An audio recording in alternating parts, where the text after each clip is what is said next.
ആ സരസ്വതിയോ? ഞാൻ ആ രാഘവമാഷിന്റെ വീട് വരെ പോയിട്ട് വരുവാ. ഏട്ടൻ അറിഞ്ഞില്ലേ? അറിയാഞ്ഞിട്ടല്ല, അടുപ്പമുള്ളവർ മരിച്ചു കിടക്കുന്നത് കാണാൻ എനിക്ക് വയ്യ. കഴിഞ്ഞ ആഴ്ച കൂടി കണ്ടു കുറെ സംസാരിച്ചതാ. നെഞ്ചുവേദനയായിരുന്നു അത്രേ. മനുഷ്യന്റെ കാര്യമൊക്കെ അത്രേ ഉള്ളൂ. 2 പെൺകുട്ടികളുടെയും കല്യാണം കഴിഞ്ഞിട്ടില്ല. അത് ഓർക്കുമ്പോഴേ സങ്കടം. ആ, നിന്നോടൊരു കാര്യം പറയണമെന്ന് വിചാരിച്ചിട്ട് കുറച്ച് ദിവസമായി. എന്താ ഏട്ടാ? നമുക്ക് വയസ്സായി വരികയല്ലേ, വെച്ച് നീട്ടാതെ കവിതയും വിശ്വനും തമ്മിലുള്ള കല്യാണം നടന്നു. അതിപ്പോ കവിതയുടെ കോഴ്സ് കഴിയാതെ എങ്ങനാ? ആ, കല്യാണം കഴിഞ്ഞാലും പഠിക്കാലോ. എങ്കിൽ ഭഗവതിക്കാവിലെ ഉത്സവം കഴിഞ്ഞിട്ട് നടത്താം അല്ലേ ഏട്ടാ? മരുത്വാമലയെടുത്ത് പറന്നുപോയതുപോലെ ഏതോ ഒരുത്തം വന്ന് മോളെ കൊത്തിക്കൊണ്ടുപോകും. അമ്മേ ആശാനെ, ഈ ജീൻസ് ഒഴിവാക്കി വല്ല ബെർമൂടയോ കോണോ ഒക്കെ ആക്കിയിരുന്നെങ്കിൽ ഈ ചന്തുവിന് തുണി വരാൻ ബുദ്ധിമുട്ടില്ലായിരുന്നു. അയ്യോ, ഇത് ഇട്ടം നടക്കുന്നവനെ സമ്മതിക്കണം അമ്മേ.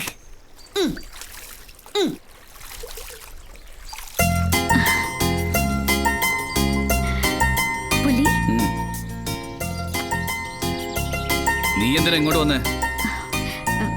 എനിക്ക് കുറച്ച് സംസാരിക്കാനുണ്ട്.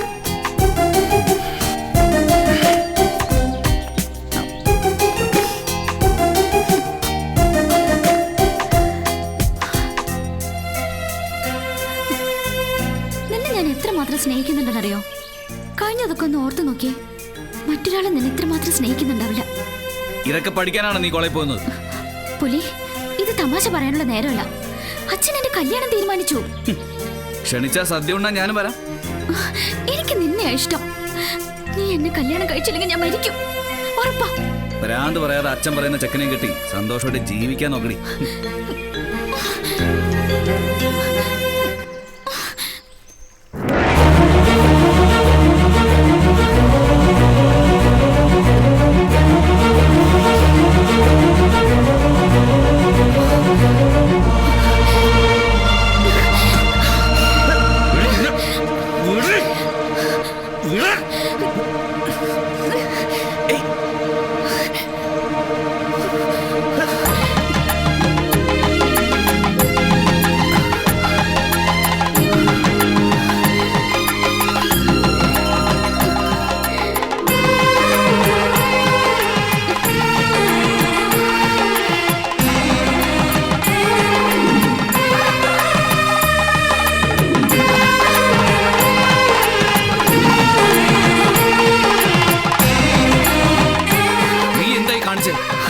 ഇതിന്റെ അർത്ഥം നിനക്കറിയാം. ഒരാഴ്ച കഴിഞ്ഞ എന്റെ വിവാഹം. അതിനു മുൻപ് നീ വന്ന് എന്നെ കൊണ്ടുപോകും. ഇല്ലെങ്കിൽ ഭഗവതിക്കാവിലെ അമ്മയാണ് സത്യം. നീ എന്റെ ജീവനോട് കാണില്ല.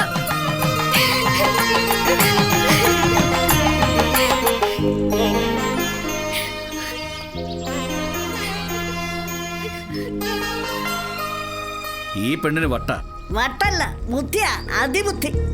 ആശാനെ, ആ പെങ്കൊച്ച് സീമന്തരയില ആശാനെ കൊണ്ട് സിന്ദൂരം തുളിപ്പിച്ചത്. അവൾ ആശാന്റെ ഭാര്യയായി. ഓടാ, സീമന്തരേഖയും സിന്ദൂരും അണ്ണം കേട്ട.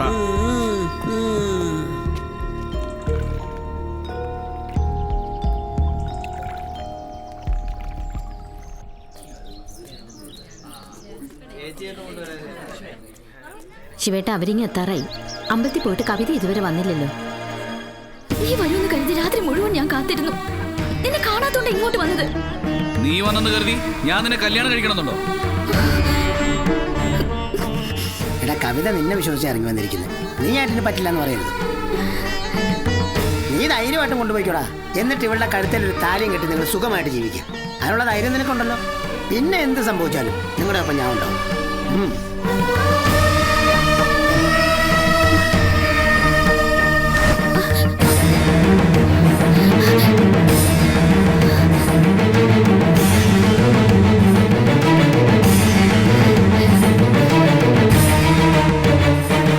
ഇവരുടെ കാര്യം ഓക്കെ. അനുകൂലം ഉണ്ടായിരുന്നെങ്കിൽ ഞങ്ങളുടെ രണ്ടുപേരുടെ കല്യാണം ഒരുമിച്ച് നടത്തായിരുന്നു.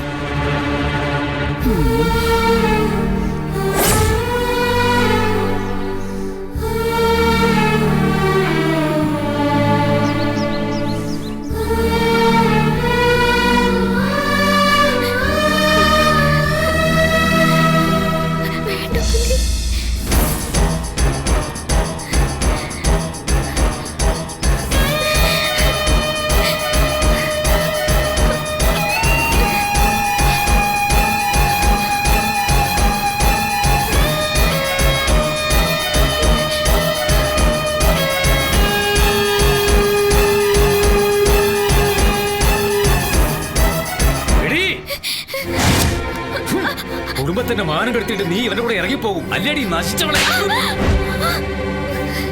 നിന്നെ ഞാൻ കൊല്ലുപിടി.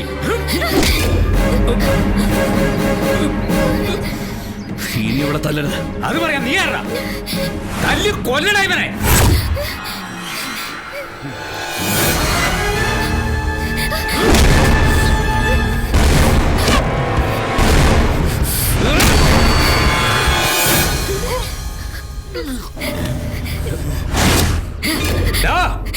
വേണ്ടച്ചാ, ഞാൻ പറയുന്നൊന്ന് കേക്ക്. അച്ഛനോ?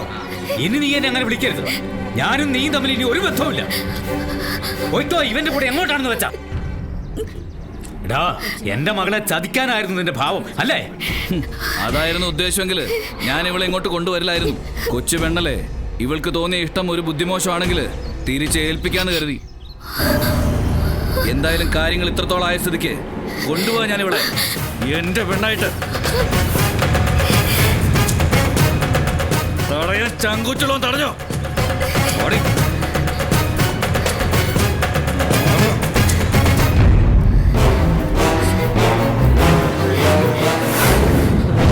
വിശ്വം കെട്ടാനിരുന്ന പെണ്ണാണ് ഇവളെങ്കിൽ നിങ്ങൾ ഈ ഭഗവതി ഊരം വിട്ട് പുറത്തു പോവില്ല. ജീവനോടെ ഓർത്തോ.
ബന്ധുക്കളെല്ലാം ഉപേക്ഷിച്ച് എന്റെ കൂടെ വന്നവൾ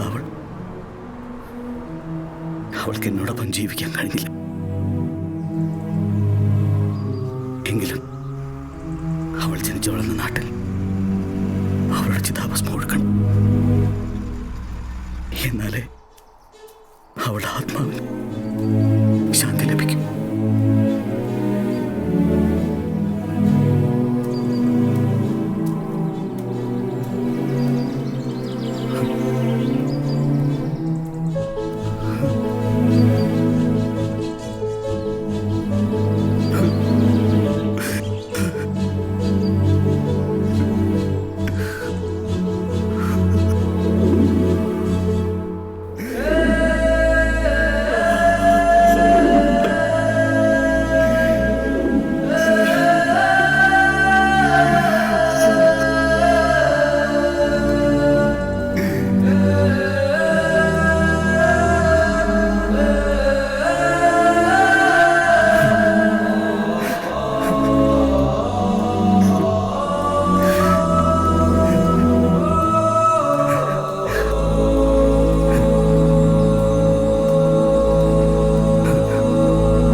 ഇതെന്റെ കവിതയല്ലേ? ഇവള് മരിച്ചെന്ന് പറഞ്ഞിട്ട് കവിതയെ വിശ്വം കല്യാണം കഴിച്ചോ? അപ്പോ ഈ ചിതാഭസ്മം ഇതാരുടേതാ?